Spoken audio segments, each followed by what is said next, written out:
નીલભાઈ, આક્ષેપો બાબતે શું કહેશો? જો આજે જે અમારો કાર્યક્રમ હતો, કાર્યક્રમની અંદર તમામ લોકોનું સ્વાગત સન્માન કર્યા બાદ જ્યારે ઉદ્બોધનનો સમય હતો ત્યારે આ જે કાર્યક્રમ હોય છે એ કાર્યક્રમ કેન્દ્રની યોજના હોય છે. પ્રદેશ સંગઠનમાંથી નિશ્ચિત કરેલા વક્તાઓ આ કાર્યક્રમમાં આવતા હોય છે અને એ પ્રમાણે કાર્યક્રમની રૂપરેખા પ્રમાણે કાર્યક્રમ ચાલતો હતો. ત્યારે માન્ય સાંસદશ્રીના ઉદ્બોધન હતું ને તો સાંસદશ્રી દ્વારા સૂચન કરવામાં આવ્યું કે ભાઈ બેનને પણ તક આપો, એટલે બધાએ બેનને બોલવા પણ કીધું. પણ બેનને ક્યાંક ગેરસમજ ઊભી થઈ અને ત્યારબાદ બેન થોડાક આક્રોશમાં આવીને જે ગેરસમજના કારણે જે આખી ઘટના ઘટી છે. પણ ભારતીય જનતા પાર્ટી એક પરિવાર છે અને માન્ય મનસુખભાઈ વસાવા સાહેબ હોય કે માન્ય દર્શનાબેન દેશમુખ હોય, એ પાર્ટીના વડીલ છે, વરિષ્ઠ છે, ધારાસભ્યશ્રી છે, સાંસદ સભ્યશ્રી છે અને હજુ ઘણું બધું માર્ગદર્શન અમારે એમની પાસેથી લેવાનું છે. એટલે જે કંઈક આક્ષેપો થયા છે, જે કંઈક ગેરસમજો ઊભી થઈ છે એ ટૂંક સમયમાં બધું શાંતિપૂર્ણ રીતના પૂર્ણ થશે અને બધા ફરી વખત સાથે ભેગા મળીને ભારતીય જનતા પાર્ટીને મજબૂતાઈથી ઊભી કરશે. બેનનું સન્માન નથી કરવામાં આવ્યું, સ્વાગત એમનું નથી કરવામાં આવ્યું એવું કહેવામાં આવી રહ્યું છે. નહીં, બેનનું સ્વાગત પણ થયું, બેનનું સન્માન બી થયું, બેનના શાબ્દિક પ્રવચનની અંદર પણ બેનનો ઉલ્લેખ થયો. પણ કીધું એમ કે ભાઈ કેન્દ્ર લેવલની યોજનાથી વક્તા ને બધું નક્કી થઈને આવતું હોય અને 3 વક્તાઓ આજે ઓલમોસ્ટ કાર્યક્રમની અંદર હતા, માન્ય ગણપતભાઈ વસાવા સાહેબ, માન્ય ઈશ્વરભાઈ પટેલ સાહેબ ને માન્ય મનસુખભાઈ વસાવા સાહેબ. તો એ ક્રમની અંદર જ્યારે બેનનો ઉદ્બોધનના સમયે મનસુખભાઈના સૂચનાથી બેનને કીધું પણ ખરું કે આપ બોલી પણ શકો છો, પણ ક્યાંક ગેરસમજ ઊભી થઈ છે. ઘણી બધી વખત આગળ પણ ગેરસમજ ઊભી થઈ છે અને બધી વખત દૂર થઈ છે. હમણાં પણ આ બધી ગેરસમજો દૂર થશે. બધા એક જ પાર્ટીના કાર્યકર્તાઓ છે, આગેવાન છે, એટલે મોટા બેન છે ને દાદા તો દાદા છે, એટલે ભેગા મળીને બધા કામ કરીશું. તો પછી બેને કાર્યક્રમ છોડવાની જરૂર શું પડી? મેં કીધું ને કે કંઈક નાની મોટી ગેરસમજ ઊભી થઈ હશે, એ ગેરસમજો દૂર થશે.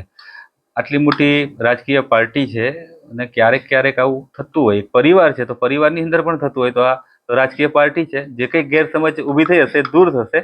અને કીધું એમ કે વડીલ છે, પાર્ટીના બેન છે મોટા, અને મનસુખભાઈ અમારા વડીલ છે, તો ભેગા મળીને કામ કરીશું, માર્ગદર્શન લઈશું, ક્યાંક ભૂલ અમારી થઈ હશે તો સુધારશું અને સાથે મળીને સંગઠનનું કામ કરીશું. બીજા એક આક્ષેપ એવા થઈ રહ્યા કે નીલભાઈના પત્ની 22માં ચૂંટણી લડવાના હતા, પણ એમને ટિકિટ નહીં મળી, તેને લઈને નીલભાઈ અત્યારે આ જે અપમાન કરી રહ્યા છે દર્શનાબેન. મારા ધર્મપત્ની એ ક્યારે પણ ચૂંટણી લડવાનું વિચાર્યું નહીં. રાજકીય ક્ષેત્રે ભારતીય જનતા પાર્ટીના કાર્યકર્તા તરીકે હું કામ કરું છું અને દૂર લગી આગળ પણ એવો કોઈ વિચાર અમારો છે નહીં. જે વિચારોથી પ્રેરણા લઈને આજે સંગઠનનું કામ કરીએ છીએ, પંડિત દીનદયાળજીનો વિચાર છે કે અંત્યોદયનો સર્વોદય.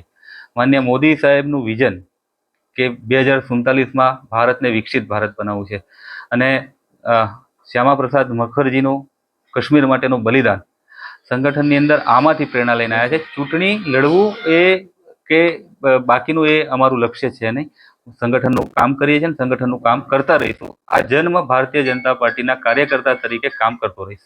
અનિલભાઈ, ખાસ કરીને બેનના જે ધરણા છે, તો ધરણા ક્યારે પૂરા થશે? કારણ કે એ ધરણા પર બેઠા છે, એના કારણે પાર્ટીને પણ એક બીજા જે વિપક્ષના લોકો પણ જે વાત કરે છે કે ભાજપમાં જે 2 ભાગ પડી ગયા છે અને બેન ધરણા પર બેઠા છે ને ધરણા જો એમના પૂરા નથી થયા. અમારા તમામ વરિષ્ઠ આગેવાનો આ વિષય પર અત્યારે ધ્યાન આપી રહ્યા છે અને ટૂંક સમયની અંદર એનું સુખદ નિરાકરણ આવશે અને બેન, મનસુખભાઈ, હું બધા ભેગા મળીને ભાજપનું કામ કરતા હોય. બીજી એક વાત જાણવા મળી છે કે સાંસદ મનસુખ વસાવાની ફરિયાદ થઈ છે. મનસુખ વસાવા સાંસદ અને ધારાસભ્યની ફરિયાદ કરવામાં આવી છે. ભારતીય જનતા પાર્ટીની અંદર આ પ્રકારનું કંઈ હોય તો મારા ધ્યાનમાં તો આ છે નહીં. તમારી પાસે આવ્યું હોય તો તમે પોતે એને ચકાસી લેજો. નીલ રાવ જિલ્લા પ્રમુખ ધારાસભ્યને મળવા ગયા છે ધરણા થયા તે ટાઈમે.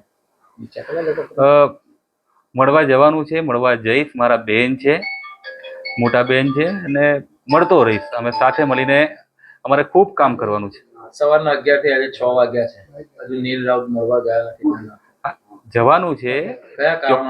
ચોક્કસ કારણો જે સુખદ સમાધાન થવાનું છે, કંઈક વાતચીત ચાલે છે અને જે વાતચીત પૂર્ણ થશે એટલે હું મળવા પણ જઈશ, બેસીશ પણ ખરો, એમના ઘરે જમવા પણ જઈશ, મારા ઘરે એ પણ જમવા આવશે. અગાઉ પણ તમારી ને દર્શનાબેન વચ્ચે આવી એક મેં કીધું એમ કે મારા મોટા બેન છે દર્શનાબેન, અને કયા ભાઈ બહેનોનો ઝઘડો નહીં થતો હતો. તો આ અમારો પરિવારનો વિષય છે પાર્ટીનો. બેન થોડાક આજે આક્રોશમાં વધારે હતા એટલે કદાચ ધરણાને એ કર્યું છે, પણ એ અમારા પરિવારનો વિષય છે અને અમે સાથે મળીને એને પૂરું કરશું. પરિવારનો વિષય ચોરા સુધી આવી. હા, પણ અમે સાથે બેસીને પૂરા કરશું. ક્યારેક એવું થાય છે. ધારાસભ્યોને એવું કહ્યું છે કે જ્યાં સુધી જિલ્લા પ્રમુખ રાજીનામું નહીં આપે ત્યાં સુધી હું ધરણા પરથી ઉઠીશ નહીં.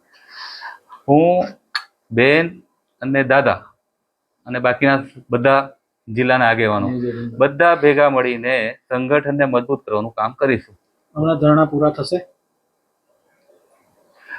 ફરી વખત કહું છું કે હું, બેન, દાદા બધા ભેગા મળી અને સંગઠનને મજબૂતાઈથી કામ કરીશું.